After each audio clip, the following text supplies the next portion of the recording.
Alrighty, hey everybody. For this assignment, I decided to look into Rodnovery or Slavic paganism. And the creation story that I chose, or my visual aid that I chose, is this. I drew this, and I'll put it on screen real quick. Alrighty, in the beginning of the video, I said Rodnovery, and I think I should probably clarify it. Rodnovery is a term that applies to Slavic paganism, but it's more for modern paganism. It can apply to the ancient beliefs as well, but it is the modern reconstruction of ancient Slavic paganism. It's really common not really common, but there are big groups in Russia, Belarus, and even in Canada. Now, like modern Rodnovers, the ancient Slavs were spread over a very diverse and vast geographical area. And so there are some small variations in the stories based on who you ask. And so I'll kind of cover some of those as I go. In the beginning, there was nothing but an endless, shapeless ocean. And above it was chaos and unorganized matter. And in this chaos lived Rod. He is the main god in Slavic mythology, and he became the father of all life. His very first creation was the primordial egg. Now from this egg came first the duck. The duck is an important bird in Slavic mythology, as it's seen as holy. The other holy bird is the swan, and it became a helper in the creation, and a very important one. Now, he wasn't the only thing born from the egg, though. From the egg came the sky, the ocean, and the land. Now, after the egg hatched and the land and the ocean came, the ocean kind of overtook the land. The land all fell to the very bottom. And the duck was flying over when it happened, and he dove to the very bottom of the ocean.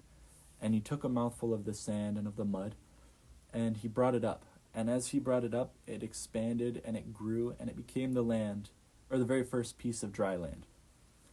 And thus, land and sea became distinct. Now, this land was distinct from the water, but it was still shapeless. It was formless. And so the duck used his wings, and he pushed it up, and he formed mountains, he formed the plains and the valleys, and all the different landscapes that we have today.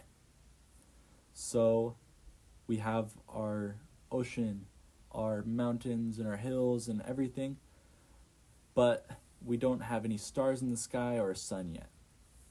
That is where Rod's son comes into play.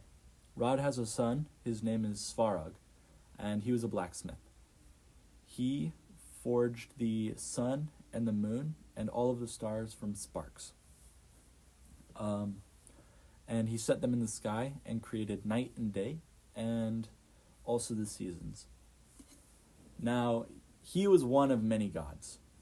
Some of the other main ones that came out of the creation were Perun, who took charge of lightning and of the skies, and Velis, which took charge of the earth and the underworld.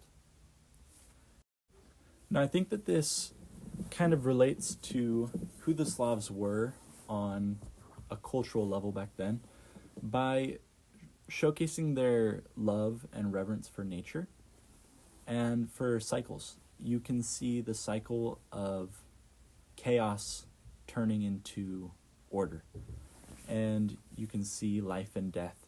You see the birth of the world coming from an egg, a very natural symbol of life, and a bird being a very central character in the creation of the world. And I think that that's very neat. I think that the ocean being this primordial and untamed element is very neat, because in the areas where the East Slavs lived, there are many rivers that run through, and they experience floods, and that destruction that those floods can cause is probably it probably feels very untamed and wild, and so that's kind of a neat thing there. The egg and the duck are also interesting symbols because they were an agricultural society, and so those were things that everybody knew. They made it feel personal. And Rod himself made it feel personal. He was seen as an ancestor god. He was the ancestor of the Slavic people and how they were all connected. And yeah, so I think that also the Earth Diver is a pretty interesting symbol because it shows who they were interacting with and their relationship to the people around them. Because the Earth Diver, where a bird or some sort of creature will swim down to the bottom of the ocean and pull up the earth, it's a very common motif in various different Eurasian mythologies, and so I think that's really neat. And it shows how this story connects to the Slavs culturally.